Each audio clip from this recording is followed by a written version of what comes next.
Joe Marino is calling on the feds to pay for police protection and the money that was spent yesterday. Good morning, Joe Marino. Good morning, Bill. How are you guys? Good. Morning. So we got the word that I believe that Claudia Tenney's campaign had to pay, what's the number we're getting? Good chunk of change, $200,000. About $200,000 for the cost to get the Secret Service, the President, and Air Force One from Fort Drum to Griffiths. That she had to come up with $200,000. I'm assuming that doesn't cover any expenses for the city of Utica.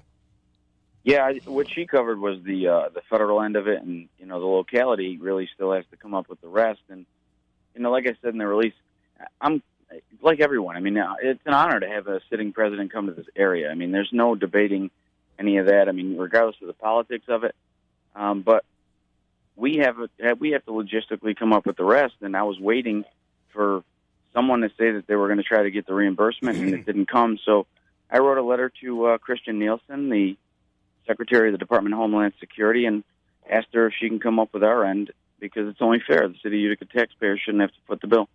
Why should the federal taxpayers foot the bill? Shouldn't it be Claudia's campaign? Yeah, I mean, a lot of people had said that as well, and I think that's what that $200,000 really did cover. So, I'll have to look into that a little bit more, but I'm pretty sure that she did cover that, and including Trump's expenses. I think that was part of his caveat to come here, and that's what she was kind of grinding him for, and I think they finally worked it out, and that's why he came. I do have to ask, where was the mayor, Mayor Palmieri? I really felt he should have been a part of something.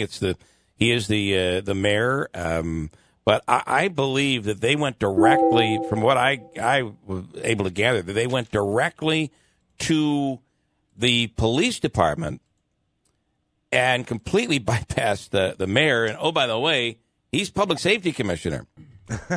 Forgot about that. Okay, it is true. It is true. So I think he was completely snubbed and was not visible. I'm surprised the mayor didn't come out with this request.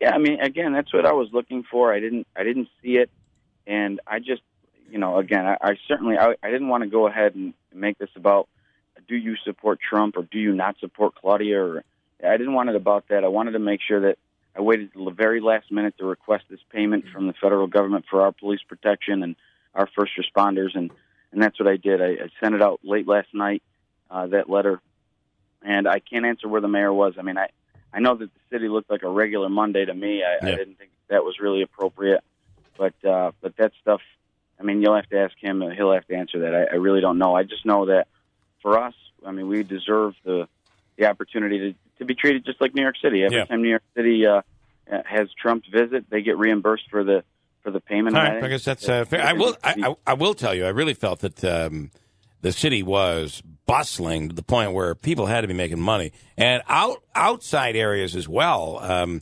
Restaurants were filled in New Hartford on a Monday because all the restaurants you couldn't get to. So maybe it actually had a reverse effect for Utica, because no one wanted to get down into the city because the traffic was just so bad. Yeah, I mean, look, you talk about the area down there, especially Franklin Square. I know for sure Bite Bakery had to close down half of their shop, at least.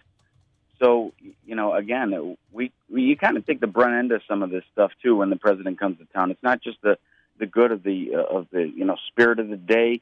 You get the bad in terms of just closing down half of your downtown. Right. And for us, that's a big chunk of change that you're talking about economically. Okay, Councilman, I have to ask you quickly, if I believe Anthony Brindisi is a friend of yours, if he is able to get a big name, I'm going to throw a name out there, like a Joe Biden, to come and campaign, are you going to call on his campaign or the federal government to reimburse the city of Utica for any additional security that's needed to cart around the former vice president? Yeah, again, Jeff, see, this wasn't about Claudia. That's why I didn't request her campaign to pay for this. I went on past precedents.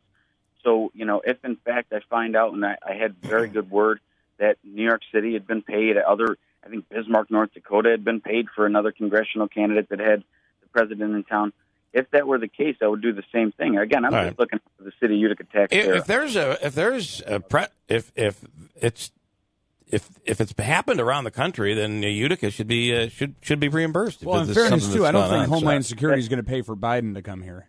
Well, no, but I'm sure he wouldn't be. He would need more than one officer security or something. Yeah. No, look, Andrew and Jeff, I understand the point. And again, this wasn't about Claudia. It wasn't about Anthony. This was about the Utica taxpayer, and why not us? Why should we be treated any differently than anywhere else? That's fair. Joe, what was it like inside Hotel Utica watching the president?